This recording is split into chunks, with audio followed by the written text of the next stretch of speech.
All right, welcome to Fire Service Warrior video blog, episode number 9. You can see we've moved the format. We're going to be on Mondays now with the new videos. I think it's a good way to give us something to think about for the week and a project to focus on, an idea to work on. Also gives me a little bit more time to get the video editing done and get everything put up. It does take quite a bit of time to get this all pulled together, so I want to be able to make sure I'm turning out a decent product for everybody that takes the time to pay attention and watch and look. What we're going to talk about today is that 9th point on our ethos statement. Fire service warriors honor our fallen by learning everything possible from their deaths and from the injuries and near misses of our compatriots. We have a lot of resources these days to study where line of duty deaths, injuries, near-miss reports are coming from. And I think it's beholden on each and every one of us to spend some time looking at those sources. We need to read the NIOSH line of duty death reports.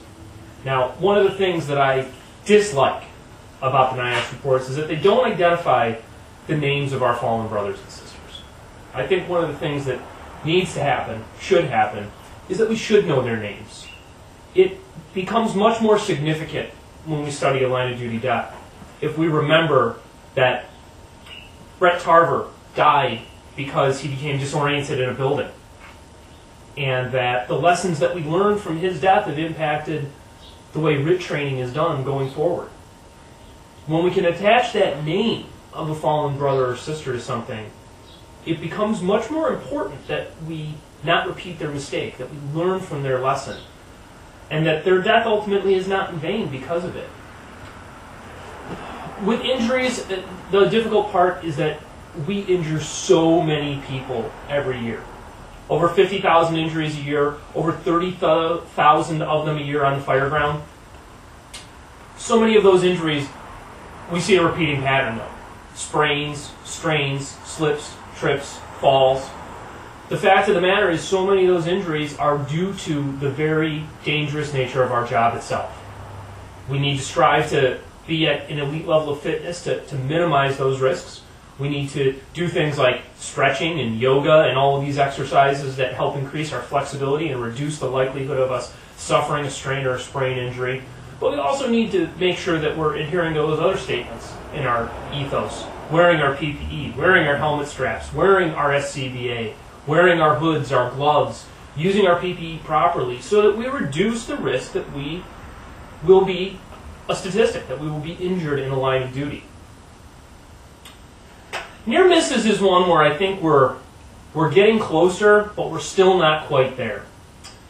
The firefighter near miss reporting system, I think, is a noble effort. It's a great idea to allow departments, to allow agencies, to allow individuals to report mistakes that they've made, or not even mistakes sometimes, but just lessons learned because things did not go the way they wanted. I don't remember who said first that experience is what you get when you didn't get what you wanted, but it's true. When we have a near miss, the natural tendency is to go, whew, we got out of that one okay. Those near misses should be signs that we need to look at what happened. Where did the breakdown occur? What part of our operation failed us? Was it our training? Was it our physical readiness? Was it our situational awareness? Was it our command and control? Was it our SOGs? Do we use a standard operating guideline that was written for a 5-person engine company and we pull up with 3? Our capacity and capability on the fire ground is directly related to our staffing. We cannot pretend that we will accomplish the same tasks with 3 people on an engine as we would with 5. It's a fact of life. One of the things that I don't think is working right now with the near-miss reporting system is that it is 100% driven by what the user who inputs the data puts down. And we sometimes can result with that whole idea that we see in computers of garbage in, garbage out. If the account that's put in is poorly written or doesn't have good tagging and search criteria, then if I type in situational awareness, I may only get 4 or 5 hits for a date range that I look at, whereas maybe in the text, the context, other pieces of that report, I would have gotten more information out of it. I think more needs to be done with that service. It takes time, it takes money, it takes effort, it takes people reviewing those submissions, polishing the language perhaps, polishing the searchable criteria especially, but I think we need to track that data. So we honor our fallen by remembering why they died, remembering what occurred, and striving to prevent it from happening again. So that's kind of the thought for the week, the ninth point on our ethos statement. We're rapidly approaching FDIC. I've already got it set up. I'm going to be doing some interviews with some folks that really believe in the fire service warrior concept there, and we're going to be putting some of those things out in the coming weeks.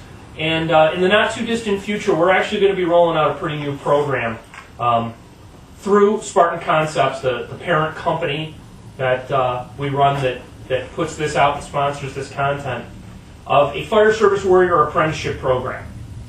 The idea is that we want to offer an educational path for those that want to really begin devoting themselves to this idea of a fire service warrior concept and all that it entails. So in the coming months, hopefully by the end of April, beginning of May, look for some details on the Spartan-Concepts.com website. Keep following my Twitter feed, Chris FSW on Twitter. Look for the hashtags FSW Fitness, FSW Mindfulness, FSW Training, and you'll get a sense of what I'm doing each and every day and throughout the week to train and get better and to prepare for this job. So thanks for coming out. Thanks for visiting the site. Remember to come find me at FDIC if you're going to be there. We'll have a beverage and have a conversation. Look forward to seeing you. Have an awesome week. Cheers.